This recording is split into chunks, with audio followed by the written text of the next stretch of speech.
my fellow weirdos, it's me, Marie McWilliams. Welcome back to my channel. For today's video we're doing a deep dive review of It Calls from the Forest, an anthology of short horror stories by Eerie River Publishing. They kindly sent me this book to read and give an honest review on, and I loved it! You'll have seen in my wrap-up video, which I'll link down below, that I did really enjoy it, but I didn't go too much into it. I'm going to do my usual. I'm going to kind of go through and tell you about each of the short stories very briefly and what I thought about them without spoilers, don't worry. But overall, oh, great book. I'll get to that at the end. This one is jam-packed with short stories. Like, honestly, it is chock-a-block. So I've got a lot to talk to you about. And then at the end, we'll kind of go over it as a whole. So the theme of the book, as you can tell, is It Calls from the Forest. It's about horror, danger, murder, mayhem, all of it stemming from some kind of a threat that comes from a forest or woodland. I love this concept. There's a lot of beautiful forests here in Northern Ireland, and whilst they are absolutely stunning, sometimes they can be kind of eerie if you're on your own and you just hear that little snap of a branch behind you and you're just like, oh. So it's a great scene. As you know, how many movies have we seen or books have we read where somebody's in some deserted cabin in the middle of the woods? It's a great location for horror, for unknowns. There are huge swathes of forest around the world that hasn't even been explored before. So yeah, really, really great concept. They have, it's part of a trilogy. So the next in the book series is actually, it Came from the Sea, I believe it's called. It's about, no, sorry, It Came from the Sky. Which is about threats and evil and horror coming from the sky, and then the one after that is that It Came from the Sea. So it's very, yeah, very cool concept of kind of dividing it into locations like that. I really like that. Anyway, I haven't got into stories yet. Okay, so first off, we have A Wheel of a Teal by Emma Ledley, which is about a hunter who manages to shoot off a beast's tail, like some kind of demonic-y creature, eats it, and the creature wants it back. You can probably imagine where that's going. Really enjoyed it. Then we have The Thing in the Woods by D.R. Smith, which is about an alien flesh-eating kind of rock meteorite-y thing discovered by children. It's really good. The thing kind of like eats something and then like morphs and looks like it. So if it eats like a cow, it would then morph into becoming a cow, which is really eerie. Children find it. Again, you can imagine where that's going. And as a mum, whew, the ending of that one was particularly difficult to read. Then we have The Hike by E.E.W. Chrisman, which is about a girl whose girlfriend goes missing in the woods. She runs to get to the ranger, finds that he's been killed as well. It's pretty good, kind of predictable because you sort of know where it's going. I'm sure you've already got it in your head. I wonder what happened to the girlfriend. You know, you kind of guess it. I'm not going to spoil it, but you probably guessed it like me. So it was a little bit predictable, but I did still enjoy it. Then we have Only Snow by Clint Foster, about hunters trying to get out of the forest before dark because of the danger of wolves. I love that one because it wasn't a paranormal or extraterrestrial or otherworldly threat.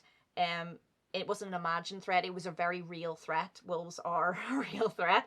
And it was really well done. Really well done. It had a very much a kind of pace to it that you need. You know, you were with these people wanting to get out of the woods. Then we have Car Haze by Dale Drake, which is about they go like they're dating and they go to a forest where lots of Puritans went missing, and that goes very, very badly. Not the best location for a date. Then we have Not Work Hill by C.W. Blackwell, which is about a mercenary who's called by the wife of his friend who was also a mercenary, and he's been murdered in some kind of a horrible sort of demonic ritual, and there's a note in his throat with the location that he has to go to of a forest. It's kind of magic witchcraft. Very cool. Then we have Lazaruss Respite by Michael Subjack, which is about a bullied child who goes through the woods to kind of avoid his bullies and meets some anyway, and they find like the body of a homeless man. Again, I really like this because the threat was real. I love stories that can kind of combine the two. I love otherworldly things, don't get me, as well, but sometimes it's more hard-hitting horror when if it's otherworldly, it's rooted in real life, or it's just a real life threat. It was a very cool read, and I like the way that it went. It's dark, very dark. Then we have Forest Man by Holly Cornetto. Great name, by the way. Which is about these children who find this cave with a like stump that's kind of shaped like a man, you know, with like arms and a head, and it wants somebody to come and play with it. I really enjoyed that one. It has a kind of Stephen King vibe about it. Very cool. Then we have Return to the Woods by G. Allen Wilbanks, which is about a prisoner having to go to the woods to show the prison service where his family's bodies are. They think that he murdered them. He says he's innocent, that there was a creature in the woods that killed them.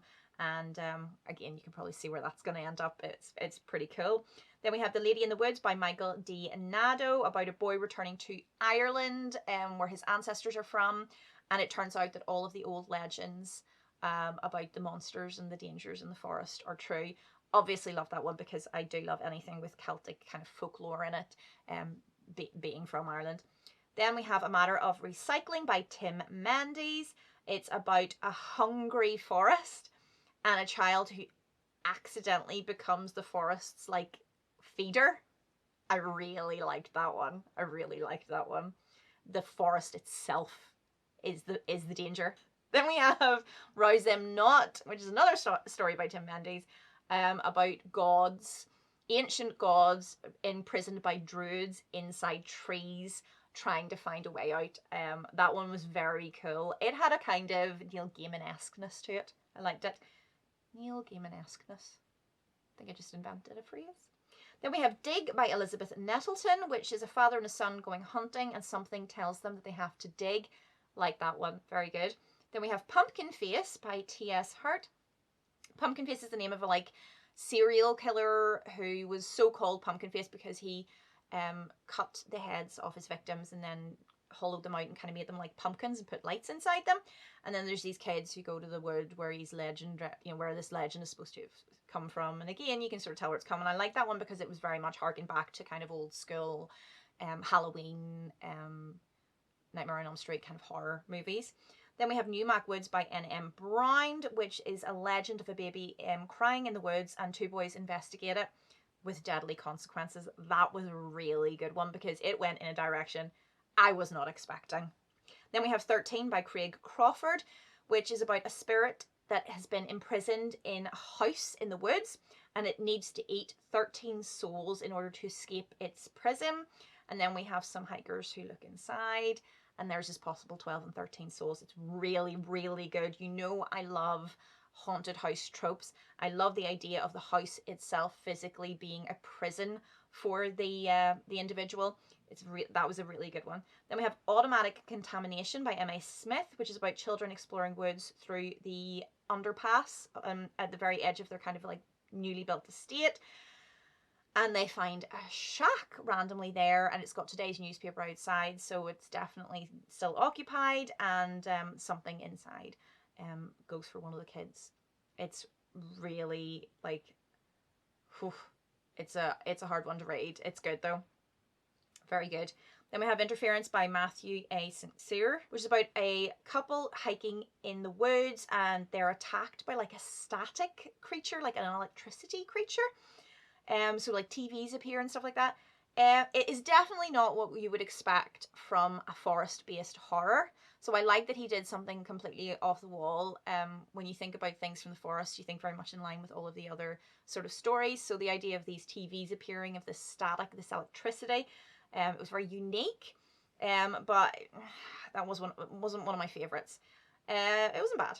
Then we have Getting Away From It All by Greg Hunter, which is about a hiker who whose wounds start talking to him and urging him to go north. I really love that one. That is one of the most unique horror stories I've ever read. Like his cuts, his wounds are talking to him. I really like that one. I would love for that to continue, to be honest. I would love it to have more parts because I want to find out what the frick is going on. Very original.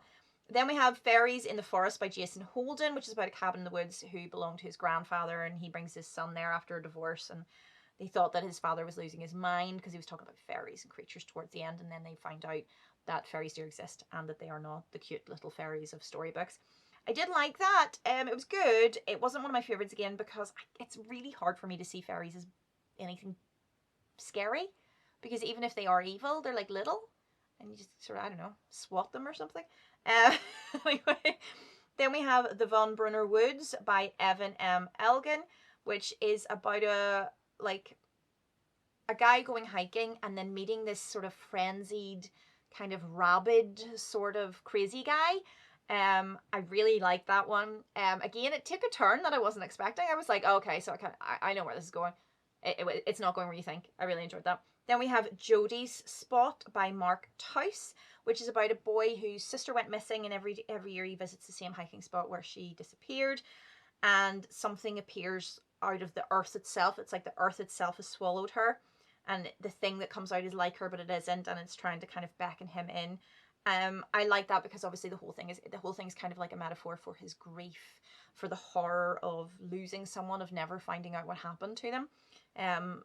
It's a very raw, real emotional one.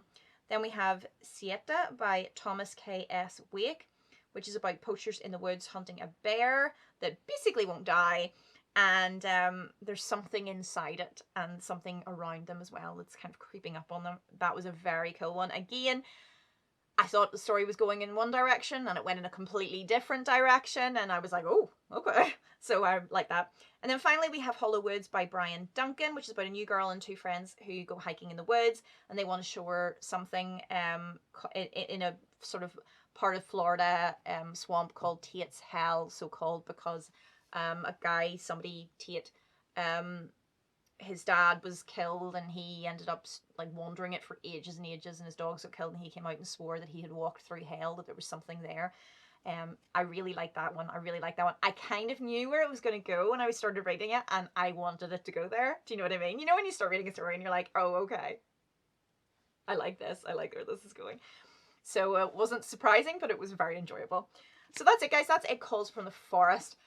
Overall, it is a big fat 5 out of 5 for me. There are some really original stories in here, some really great ones as well. I love the theme. I love the way they have put the stories with a little sort of bio about the author after each one.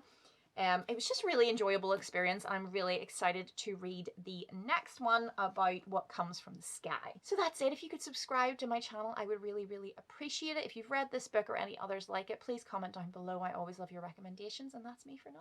Bye.